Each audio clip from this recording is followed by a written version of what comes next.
Hi, I'm KB with Nerdophiles. How are you? Good, KB. How are you? I'm doing well, thank you. So, oh my God, I never saw it coming that, Joe has created a version of Mr. Montrose himself in his mind. So, first, when you found out that twist, what did you do? What did you think? I was pretty excited, to be honest, KB, because it was I knew early on I couldn't have taken on a part like this without knowing the devil in the detail, quite literally. So I was enthralled. It was a wonderful opportunity for me to have some fun, really, like really explore things I hadn't had the chance to do before, get into the darkness, but try and do it in a way that isn't, pantomime, and actually have a lot of fun. I think that's one of the great things about Reese is he has such a rich depth of dialogue that he gets to play with, that he's allowed to really enjoy this muscular script. Let me tell you, you did a fantastic job because honestly, being the man that's like behind Joe, inside of Joe, I don't really know what to call it. Had to have come with some definite like professional challenges, but you pulled it off so brilliantly because again, I don't think people would notice. Like we'll really notice the twist until it comes. Oh, great. So, we didn't really get to spend that much time in the shoes of Reese like himself, just portraying himself. So, was he as good, do you believe, as his memoir and the public kind of made him out to be?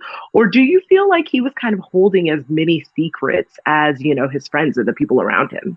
I think that's a great question. And interestingly, when I first got looked at the role, I thought there was going to be more exploration of the real Reese.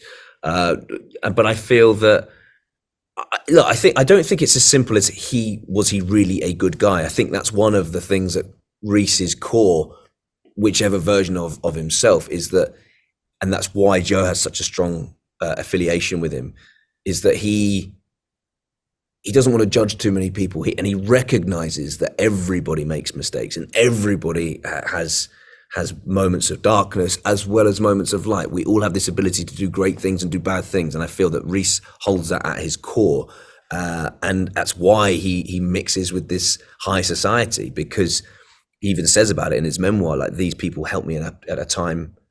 Well, he says it in one of the scenes at the bar. He's like, these people helped me at a time when I needed it the most. And it's like, well, yeah, that's true. So he's not as quick to be as flippant as maybe some of the press can be about this society, or other people can be to judge. He wants to give everybody a second chance, and he believes in that. So I don't think it's this case of, I'm sure there are secrets within Reese's life that as a politician he wouldn't have wanted to come out, but I feel that he would have owned it at that point.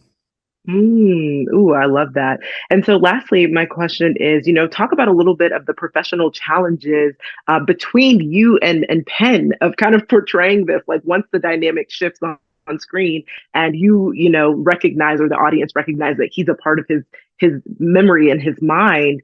Talk about the professional challenges of pulling that off between the two of you.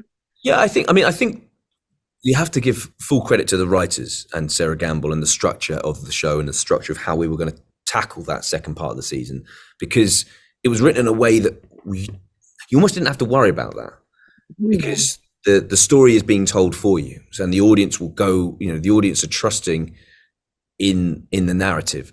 What you do have to get right is making sure that what is presented to you, and I was fortunate enough to have such a rich muscular array of dialogue to work with, is that you're just making sure that is singing, and that is hitting the points, and you're playing the truth of those scenes, and you have a very good understanding of who you are, what you want, what the relationships are. And I feel that Penn and I had that, because we had this script that we could trust in. Sometimes there were, you had to just double back on yourself and go, okay, does that tie into what was happening in the first part? And once you work it through with the creators, you go, okay, no, it does, it makes sense. We move on, and then you just trust in the process, and you just trust in that great script that was there. Well, brilliant job. I can't wait for everyone to see both parts of the season. And thank you so much for chatting with Nerd Files. Lovely to speak with you, KB. Thank you. Thanks. Have a good day.